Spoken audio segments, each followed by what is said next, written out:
And Sophia, I hate to put you on the spot. Did you have any updates for the community for today?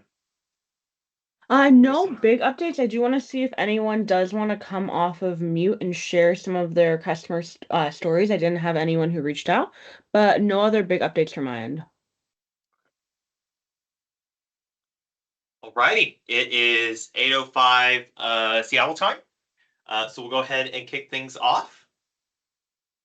So for folks that joined a bit late, if you're wondering who is this person sitting next to me in this room, we have Evan Matson, who is the lead Python contributor developer for the Python SDK. I don't know if you want to do a quick intro on yourself. Yeah, sure. Um, I'm visiting Redmond this week. I normally live in New York. I work out of my house in New York. It was a great chance to be in person and meet the team. We just celebrated Semantic Kernel's first birthday. That's exciting. But yeah, we're progressing on the Python space, and I'm just happy to be here in person and talk with the community. All right. Well, thank you. And I guess either in the chat, show of hands, if you're a Python dev and you're interested in Semantic Kernel Python, show your love to Evan. You can thank him, and we have another great contributor named Edward, who's been really working hard on getting the Python SDK to a healthy state. We've also had a few folks from the community submit some PR. So thank you, thank you, thank you. Yes. We are ahead of schedule. That's exciting. With getting the Python SDK. Okay. So that's that. The other big update, Evan kind of stole my thunder, but that's okay. Sorry.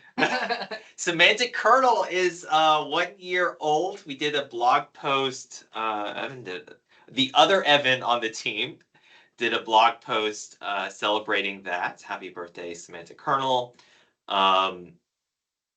We wouldn't be where we are without the community, all of you building on top of us, giving us feedback on how we can get better. So thank you, thank you, thank you. It's not all projects within Microsoft get to turn a year old, and I'm really proud of where Semantic Kernel is today. We have the attention of our MVPs, community like yourself, internally within Microsoft, folks are using us. So we're no longer, if you asked me 6 months ago, is Semantic Kernel going to last? I might have publicly said, oh, yeah, of course. But I was like, oh, no, what's going to happen? We're now in a state where this is a real thing. It's going to be around for a quite a long while. So again, thank you, thank you, thank you. As part of turning a year old, this is a early peak for all of you. We'll be blogging about this either today or tomorrow. We get a new logo.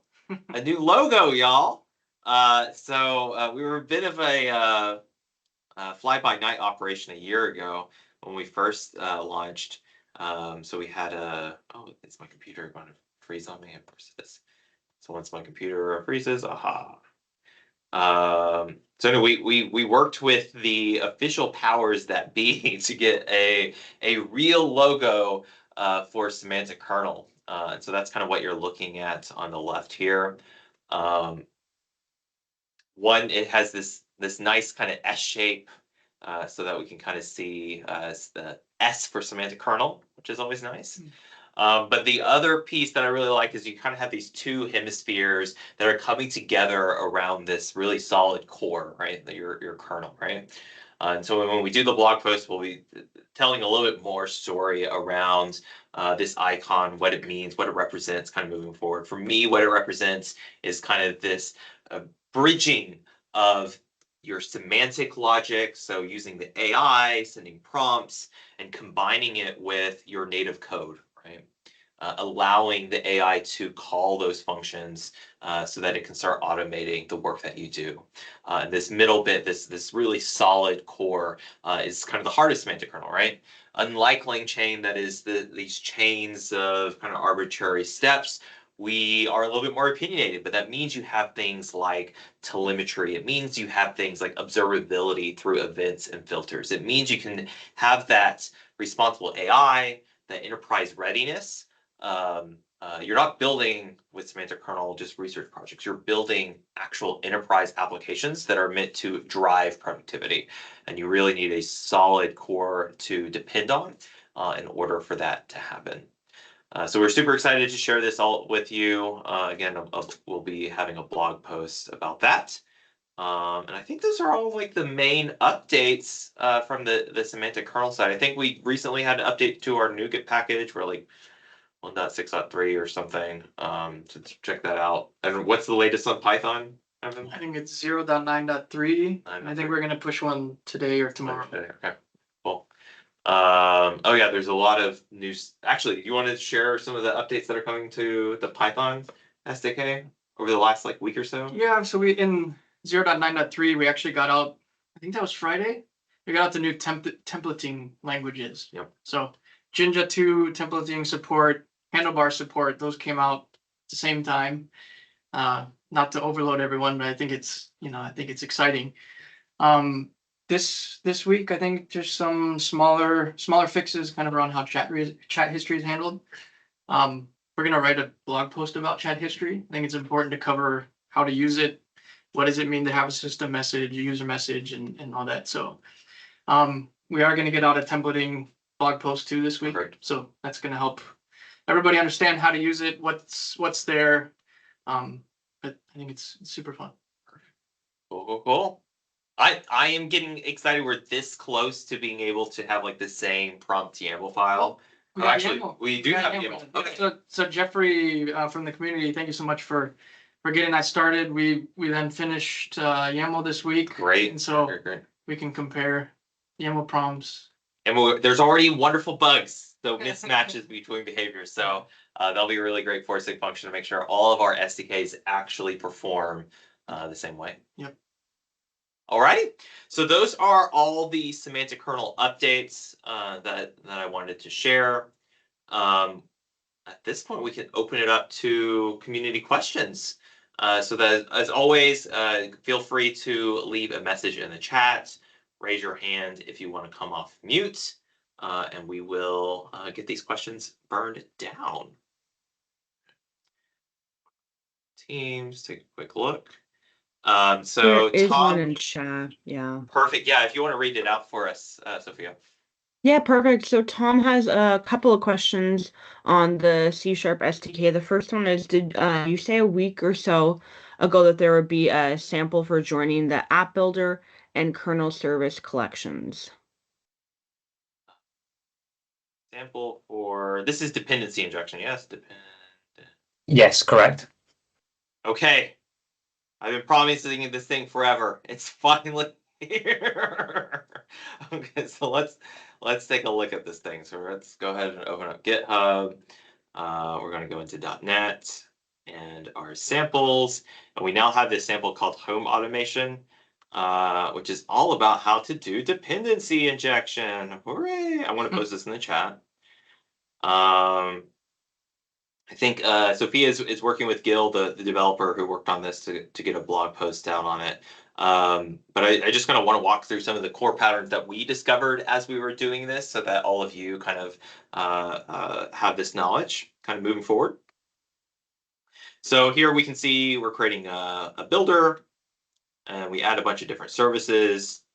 One thing I think is probably important to note here is, typically in most of our other samples, what we'll do is we'll create a kernel and we'll use the helper functions like add chat completion service or add plugin. What we found is some of these things can act as singletons. So your connection to a chat completion service, you only need to create that once and you're good to go, right? So here you can see we're adding that service here. And same with your plugins, right?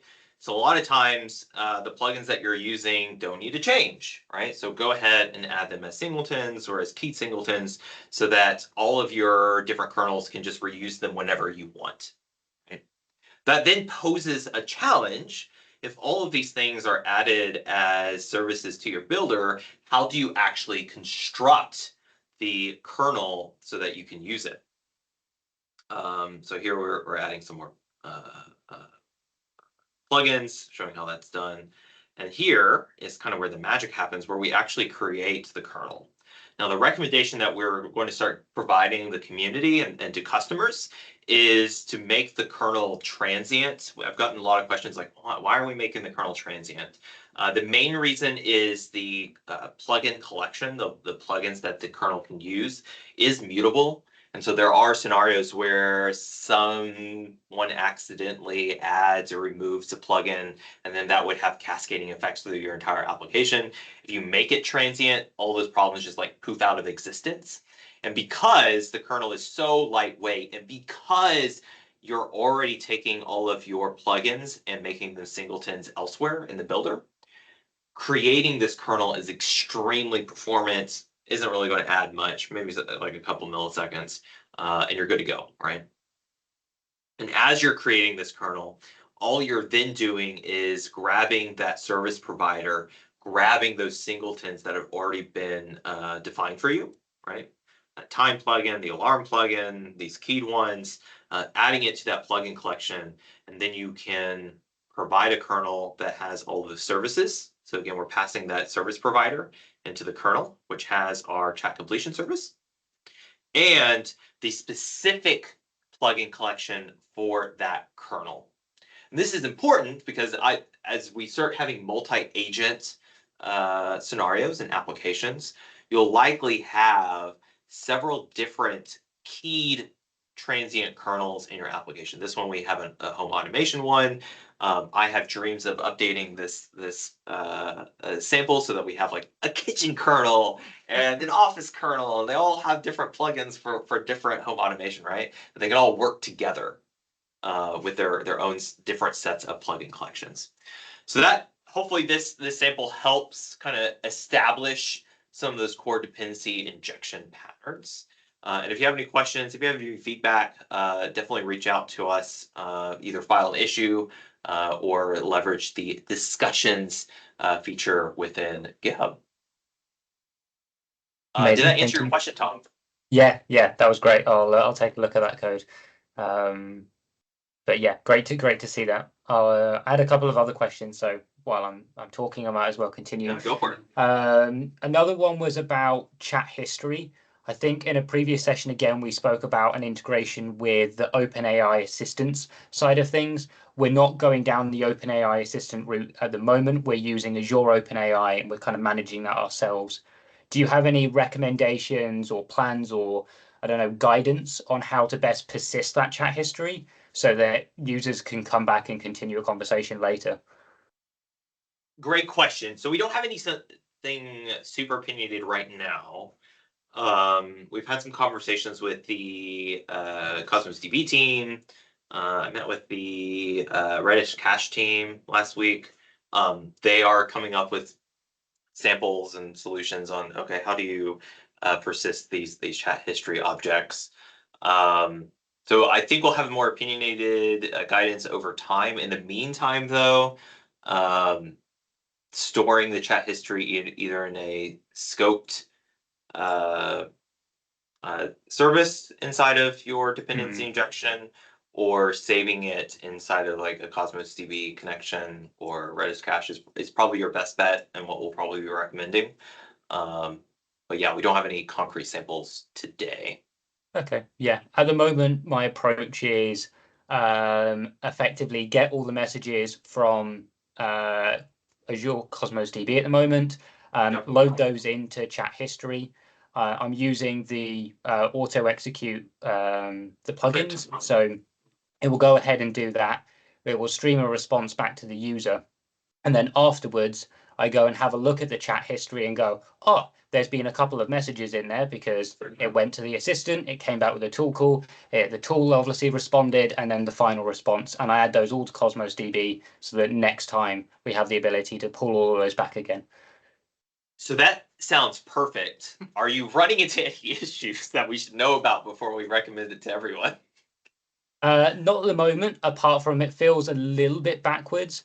I think what I would like is a bit more of a, well, I know you've already got events and filters built in for things like calling the tools and stuff like that. But at the moment, it's, in terms of the execution, you'll kind of have the chit chat in terms of tools and coming back with things, and then the final result gets streamed back to the user. In this case, I'm using Blazor server for all of this. And then the chat history kind of catches up in terms of Cosmos DB. It would be great if there was a way to hook into the chat history to say every time a message has been added, I can add a hook and it instantly goes to Cosmos DB in terms of storage for it. Ooh, I like that. Okay. I'll take a mental note, and there's other folks on the team on the call. But yeah, filters on the chat history object itself. Okay, cool. I like, yeah, that'll be good. And did you have one last question? I think I remember you had. I did, yeah.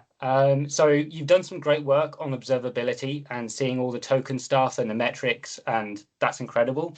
I'd like to surface that to the user so they know how much they're using in terms of it. We've kind of got two groups of users. We're going to have admins who are going to be very AI driven in the sense that they know what they're doing, and we're going to have some less inclined people who are just going to use it. For those that are more inclined and know what they're doing, I'd love to turn on an advanced mode where they can see some of that telemetry alongside their chat conversation. So it would be great that the chat history has the metadata, and the metadata for each chat, mainly I would say the response messages, although I guess, yeah, again, I get a big, so the chat history doesn't actually contain the response message, but the metadata that comes back for a message, so a response, be it streaming or being normal, it'd be great to see the token count in there. So I can then surface that to the user and say, yeah, this message, which is ridiculously long potentially or really short, these were the token counts for it, and they've got some idea of that, if that makes sense.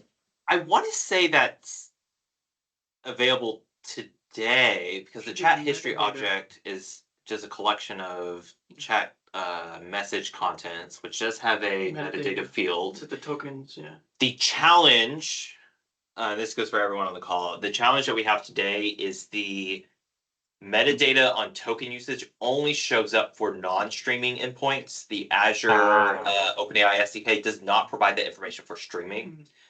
So it is on our backlog. Honestly, it's probably going to be post-build, but to enable things like our own tokenizers so that we can calculate that metadata for you and generate it, even if we don't get that from the service. That's the main thing I think that's missing for it to show up on your side. Yeah. Yeah. So I wouldn't say it's a big feature, but no, it's good to know it's on your kind of list to do anyway. So to comment on the Python side, we do indeed capture the whole message that comes back from OpenAI or from Azure OpenAI as part of the result. So in potentially you can really track one-on-one. This is the question that I asked. This was the response I got, and this was the token usage. But indeed only for non-streaming, because the no streaming tokens is also on the OpenAI side. It's not even an Azure OpenAI thing. More fun, yeah. Deeper in. Well, that's fun. But we do have plans on fixing it eventually. Alrighty, well, thank you, Tom. Yeah, thank you for all those questions, for answers. Yeah. So looks like the first hand up is Stacia. Hopefully I got the name right. Yep, that's fine. Okay, so my question is about semantic kernel memory. I know those two things are different, semantic memory and kernel memory. Basically, I was debating with my team over what would be the best to use for our project. And it would be helpful if you guys could provide some information or some insight into which one we should go with. So basically the project is we want to be able to do document upload so that it goes into the memories, the document, so that in the responses that we get, it will be able to reference the documents. The documents, ideally we would have like a audio feature, which would we'd be able to provide audio, and then that could go into the memories.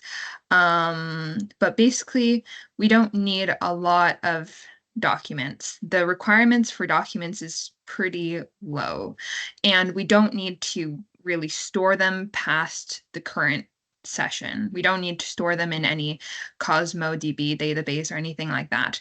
It just needs to be temporarily stored for one session. So yeah, if you could provide some insight into like maybe which one would be better, that would be great. Awesome. Okay, so if we take a step back and just look at what the two different projects were built for and what they do, I think that will help quite a bit. So if we look at Semantic Kernel, its main kind of value is like orchestrating functions or tool calls. That's why we always go plugins, planners, personas, because it's all about, hey, given a set of plugins or things that AI can do, allowing that AI to autonomously or automatically call these different things. We do have abstractions for connecting to memory stores. We do have a very, very, very basic way of chunking things up. But these are basic implementations, I would say, just so that help you get started and kind of see the big picture. It would not be, I would say it's not the best set of tools if you are taking a document and you're trying to chunk it up, index it, and then perform search on it. That, to me, what we've learned as we've been developing Semantic Kernel is a different problem with a different like set of tools that's necessary. You have calling functions and then basically building a custom search engine, right? What you described is, yes, it's only for a single session, but you basically have to build a custom search engine, right? Okay. And that is where projects like kernel memory come into play. They allow you to create a pipeline. They have functionality to perform more advanced chunking. They provide functionality to take information from different sources, right? And then at the end of it, you are served up a search engine, basically, that you can ask it questions and it can return answers. Right? You can then, if you can imagine, if you have a search engine at the end of kernel memory, you can then give that to Semantic Kernel so that it can call it as a plugin or call it as a function, right? So if you ask the AI, hey, tell me about XYZ, it could go, oh, I have a search engine that searches over XYZ. I'm going to call it and get an answer, right? Mm-hmm. So that's how I see these two projects being different and also how you can use them together. Now, the last kind of bit of disclaimer that I will give you is Semantic Kernel is something that all of Microsoft is taking dependency on. We're working with customers to roll enterprise stuff off of it. It is something that's supported, and if something goes wrong, you can find me and yell at me and go, Matthew, what the hell, right?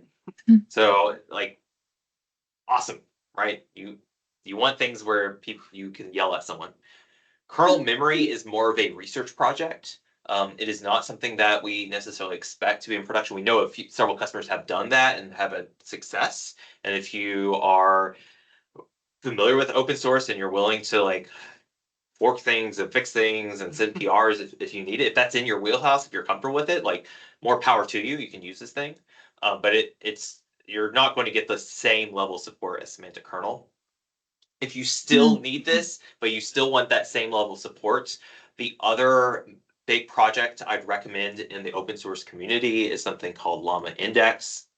It is in Python, so if you're a .NET developer, that might be a bit alienating to you. But for everyone else on the call, I'd highly recommend checking out Llama Index if you're trying to build a custom search engine. And as I mentioned before, you can always use Llama Index with Semantic Kernel as a plugin or as a tool, right? These things are not mutually exclusive. In fact, I see them better together, either using Llama Index with Semantic Kernel or kernel memory with Semantic Kernel. Just like what we've learned in app development, you have different SDKs for different needs, right? In AI, I'm learning the same thing. Our team's learning the same thing. You're going to have an SDK for agent type abilities and SDKs for searching capabilities, and then you'll want to combine them together. Okay. Right. So kernel memory is really more of a search engine. But you did mention there is a way to do like some basic level document upload functionality in Semantic Kernel, right? I don't think we have anything that takes a document and rips text out of it. So that's something that you would have to figure out. There's a basic chunker that will take, like, let's say you have thousands and thousands of lines of text. We'll break it up into different pieces.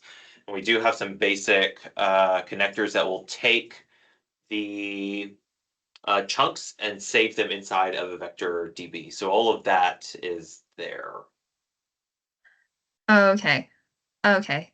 Another idea that we had was to use just like the roles, like as we use a role for the system prompt, we give it a text, we say your role is to be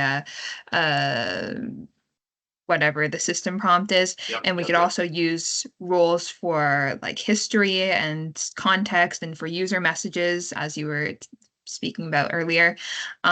We were thinking we could put the document into like the history role. What do you think about that idea? So it may work for your scenario, since it sounds like it's just like a small little session that you're handling, and you could theoretically put it inside of the entire context. The challenge that you might run into is, depending on the size of these documents, you might be burning a lot of tokens to do all of this. If you are able to chunk it up and then retrieve the necessary information through vector similarity search, for example, that could be theoretically faster and cheaper, because instead of putting the entire document inside of your context, instead of like the system message, you're only pulling in what's theoretically relevant. So yeah, that fewer tokens means faster and cheaper. Okay, that makes sense. And then I had one small question, just before I leave you, about the plugins, specifically how the plugins would call, for example, like third-party APIs.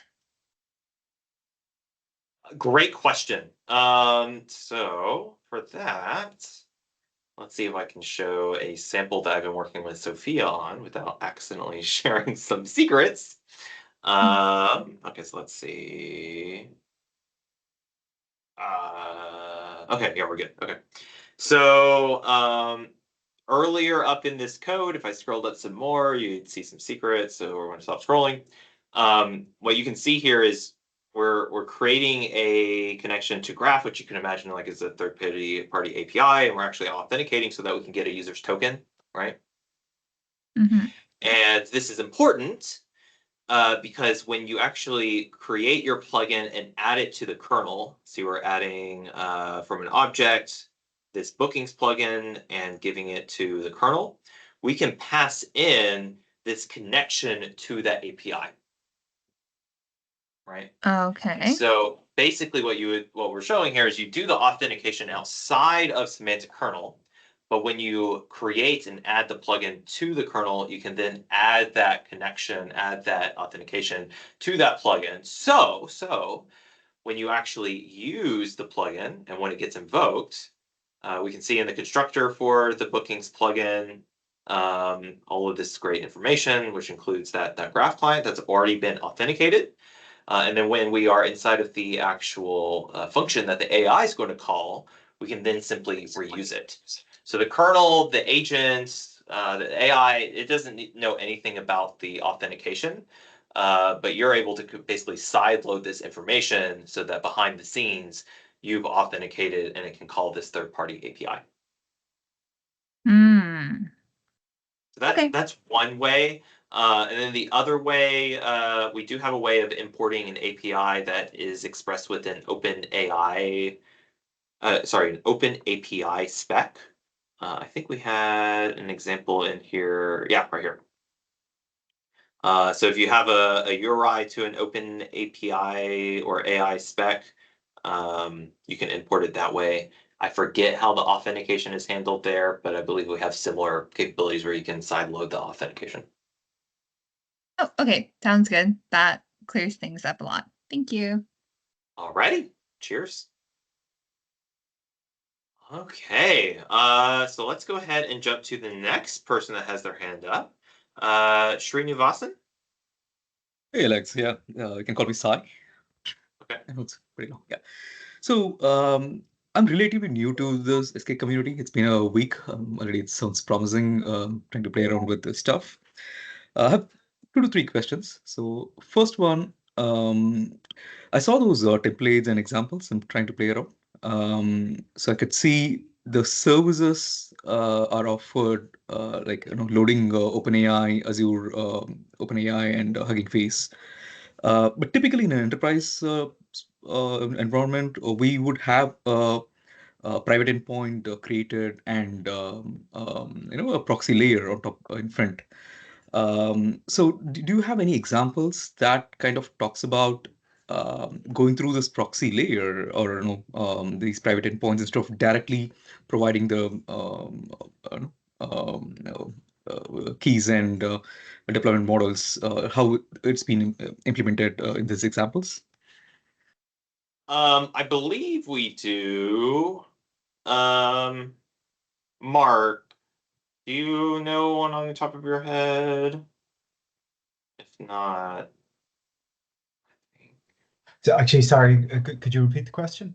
yeah, the question was, if you have a proxy over the OpenAI interface or Yes. API, how do you connect to it from Semantic Kernel? Yeah. So we've done this previously with Azure, with API management.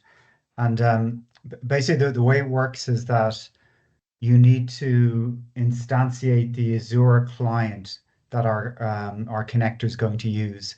And inside that Azure client, you provide whatever the appropriate credential is and whatever the appropriate endpoint is. We may still have a sample for this. Let me dig it up, and I'll post something into the chat. That's great. That'd be great. Yeah, thank you. Yeah, that's one question. And Alex, you talked about the pipelining part, connecting to the data source and having that pipeline, right? So currently, what we're doing is we are having our separate data engineering pipeline today that kind of connects with different data sources. We're doing those engineering process and taking the text and chunking it to our own Postgres vector databases to manage it. Does kernel provide these out of the box, like connecting, like for example, connecting with the ServiceNow or SharePoint or other data sources? The structures and contracts are going to be different. Is there a kind of a kernel capability that understands the structures and then does that text chunking and extraction of the data? Yeah, so kind of building off of the previous question, semantic kernel has not been built necessarily for ingesting data and chunking it and saving it. That's more of a kernel memory capability or llama index capability. I don't know of the current state of the different connectors that kernel memory has, and if it has things for APIs like ServiceNow or SharePoint. If anyone on the Semantic Kernel team knows on the top of their head and is willing to come off mute and share, that'd be great. My assumption is it probably doesn't, so I might be pleasantly surprised if otherwise. I think that's the other reason I'd recommend taking a look at Llama Index to see if that satisfies your need and it has those types of plugins. Because again, what you're trying to do is basically build a search engine. And then if you do that, you can connect that search engine to Semantic Kernel as a plugin. That's one thing. The other thing I would note is you mentioned ServiceNow. So ServiceNow is kind of like a ticketing system, if I remember correctly. It probably already has a search engine baked into it. And so building a completely new search engine using vector DBs and all that stuff and chunking it up might not be the best use of your time. You might be able to just use what's out of the box and you can kind of see how far that gets you. And so if it does, if its search engine is capable enough, what I've seen customers do is they'll use Semantic Kernel and then they'll create a plugin for ServiceNow, right? And what this allows is you can ask the agent, hey, can you find the latest Sev1 that was created? It would use the plugin that you've created for ServiceNow to perform a search, get that information, return it back to the agent, and then it could answer back to the user, right? And so I always recommend and encourage folks, before you go down and chunk things up and build a whole search engine, which is not something that should be done lightly, check if the service already has that functionality, already has APIs to access information in a dynamic way. Because if so, that means you can just create a plugin for Semantic Kernel so that AI agent can reason over it and access that data. Makes sense. Yep. That sounds good. Yeah. Cool. Thank you. And one last question. In the example, also, you kind of had these graph clients. I was trying to search. I've still not gone into the depth, but do you have any samples or examples that kind of talks with the MS Graph client from the kernel plugins examples? Yeah. I thought we did. If not, the one I briefly showed with the bookings app, I'm working with Sophia. That should be live in hopefully a week or so. Did anyone on the call know if I could have sworn we had a sample for Microsoft Graph. Maybe we don't.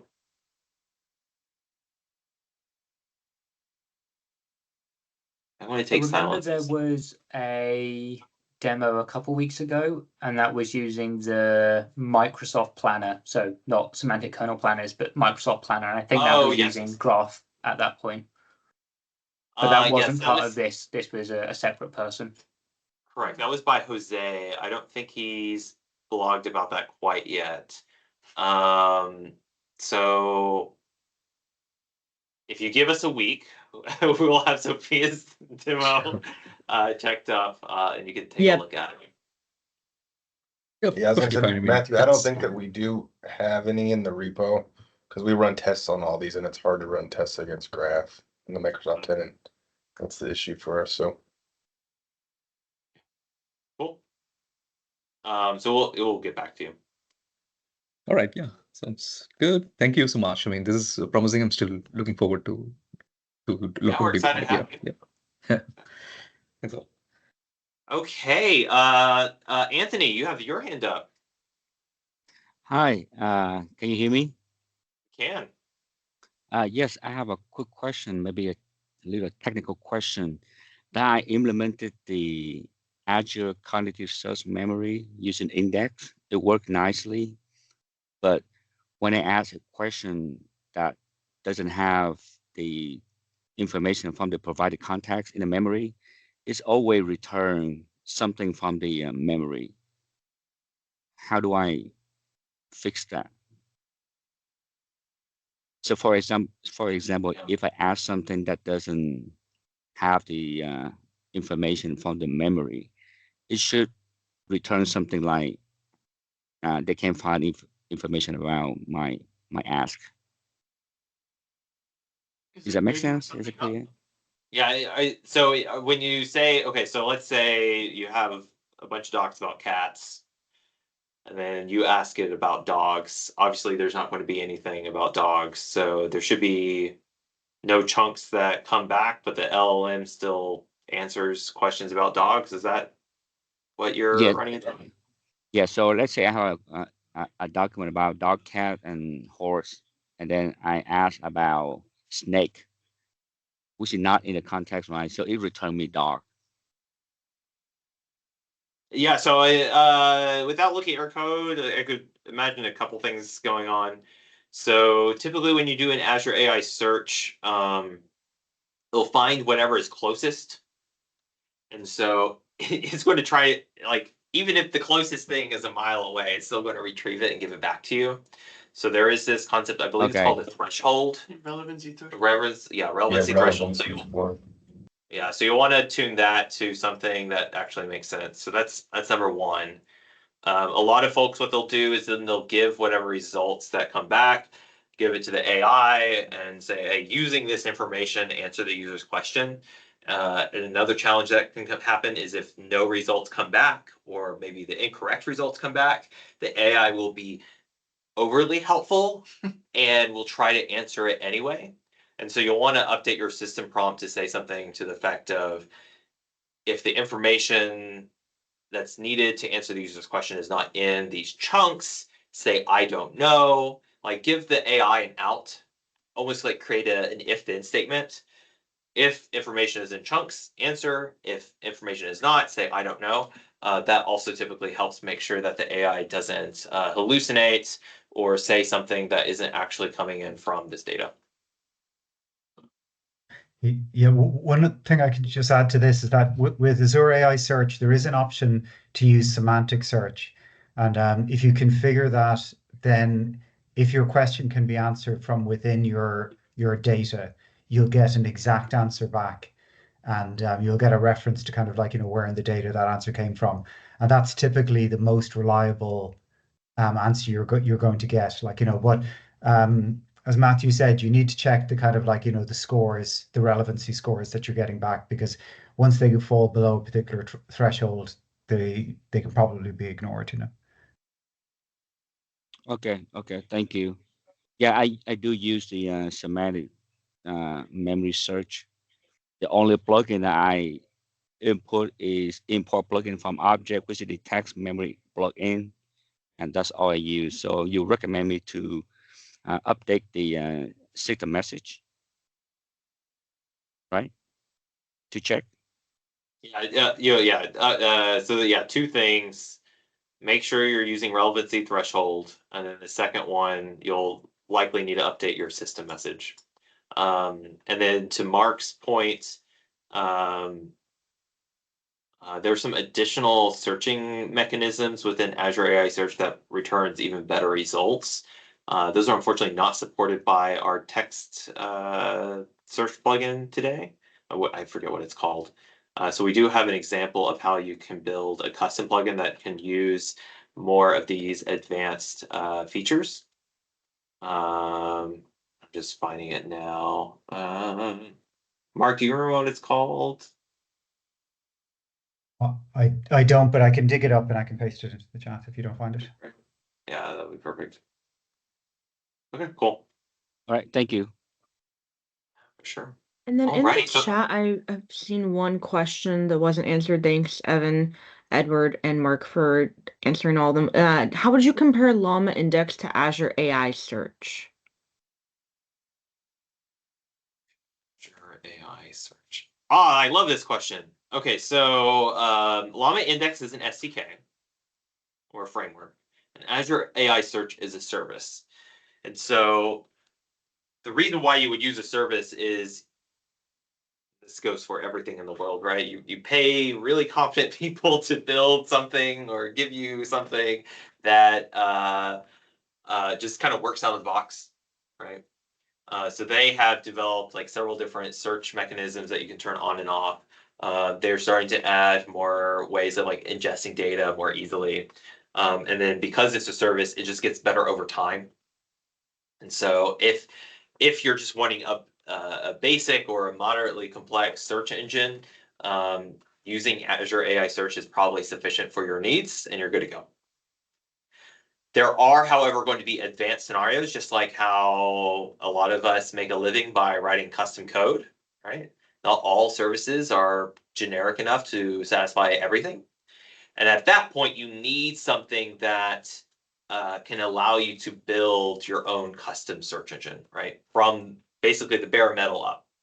And that's when you would want to use something like Llama Index.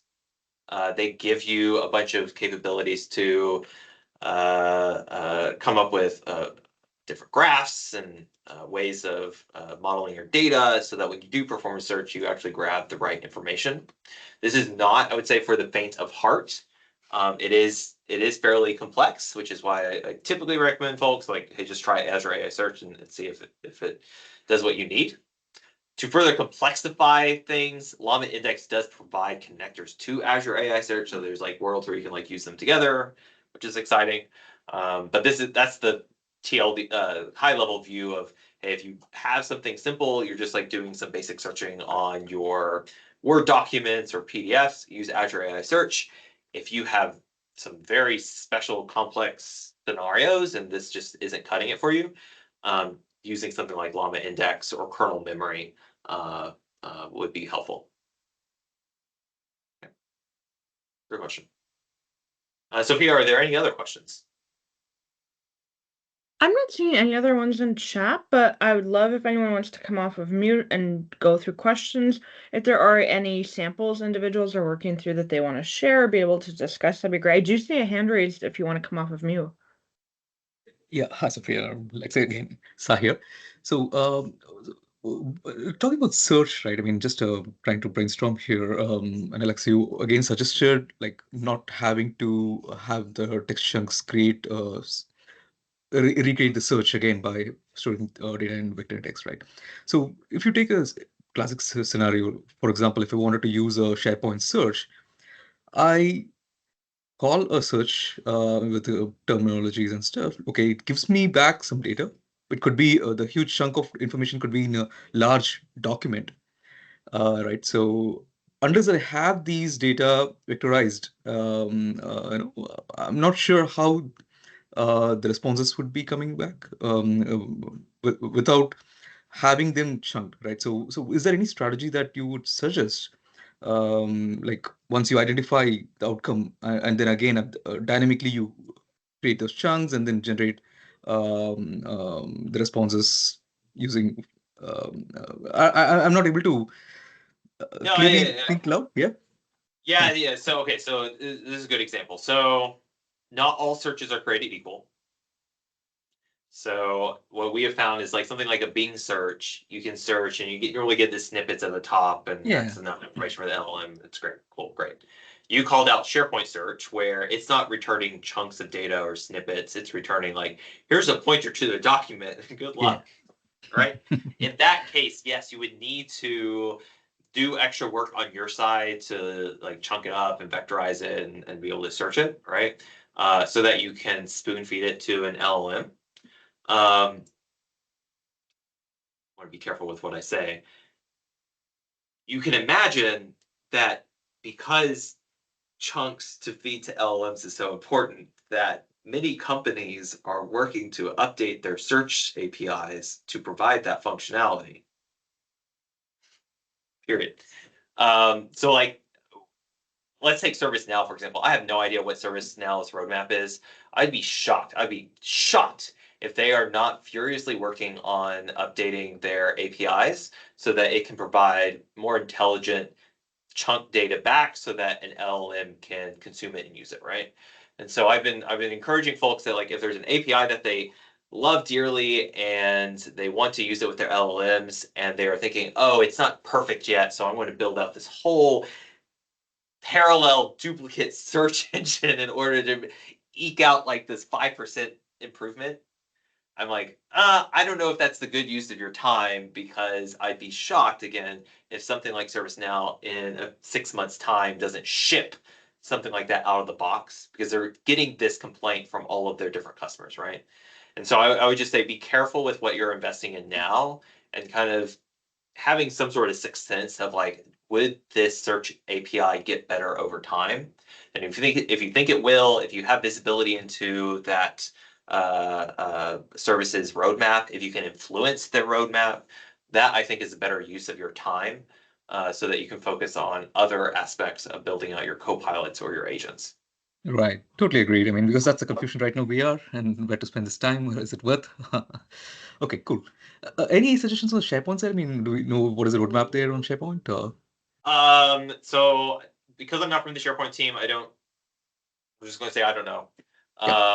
Mark on the call has been doing some work of ingesting SharePoint documents into Azure AI Search. I don't know, Mark, if you want to share a little bit of what that experience has been like. Yeah, there is an experimental connector, and it is only experimental at the moment. Like there's no committed plans to supporting it. And it makes the job very easy. Like, you can just point it at a SharePoint site and it'll ingest all the documents, and it can do a certain amount of kind of cracking documents open and chunking them, and you can configure different strategies.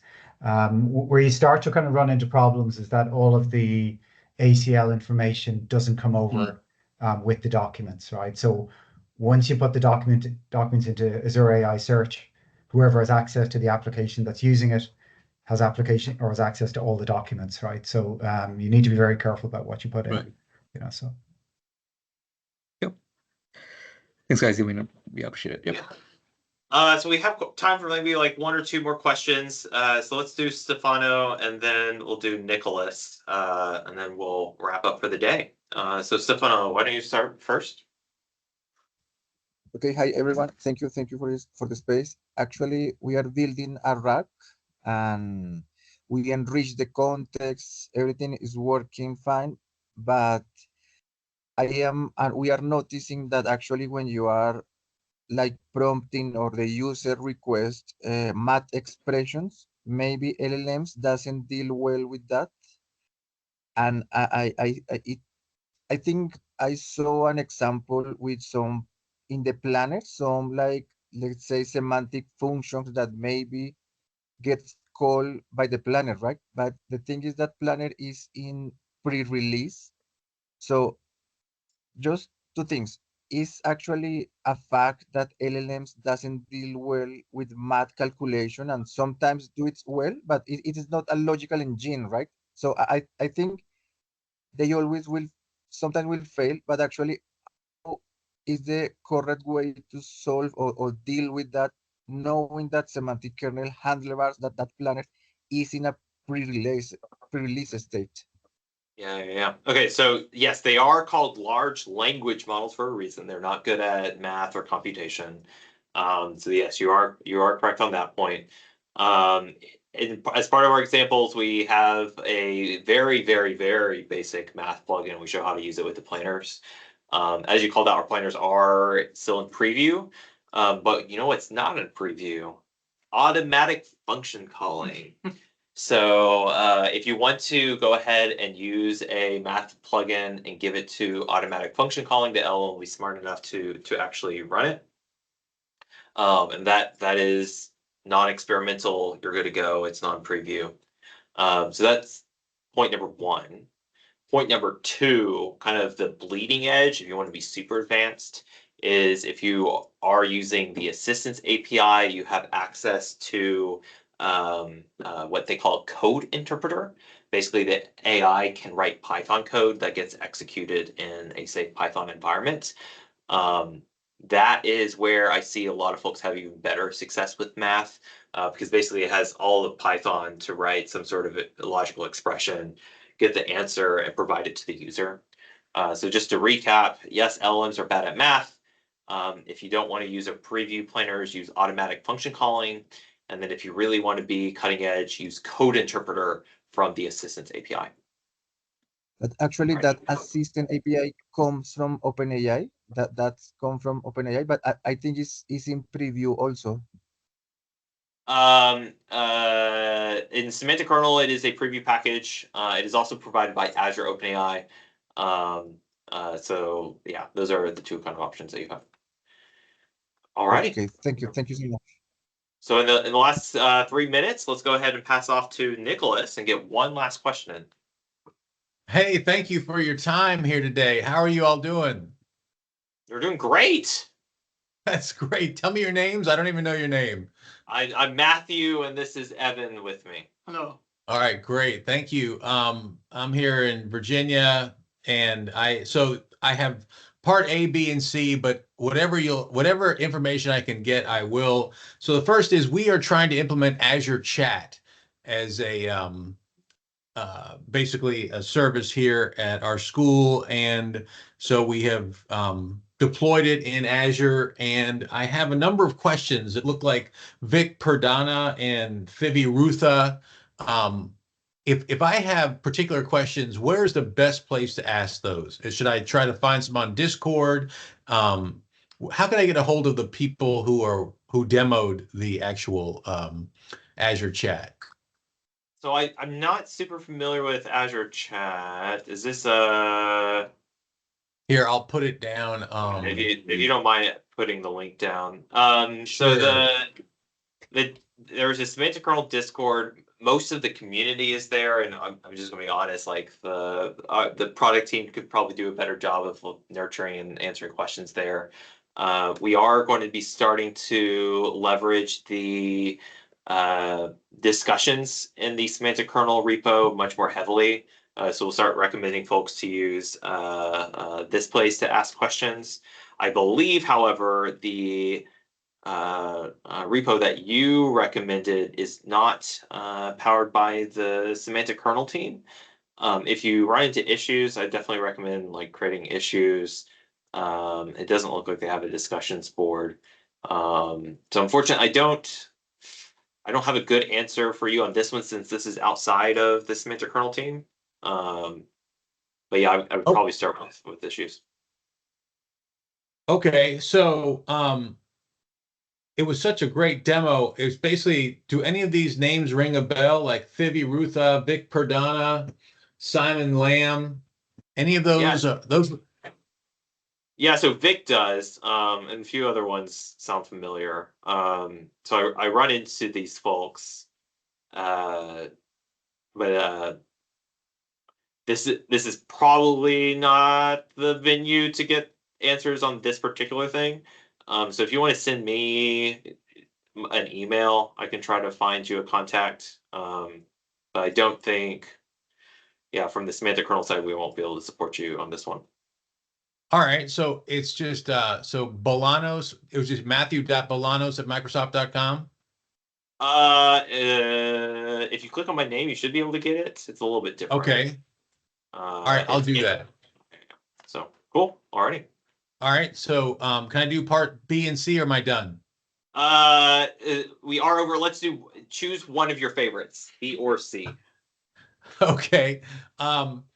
I'm doing a comparison in Azure, AI.Azure, and I'm trying to decide if I'm using the similarities, basically the Python module that comes out with that's within your, when you want to basically have a flow and you have similarity, and that similarity is measured.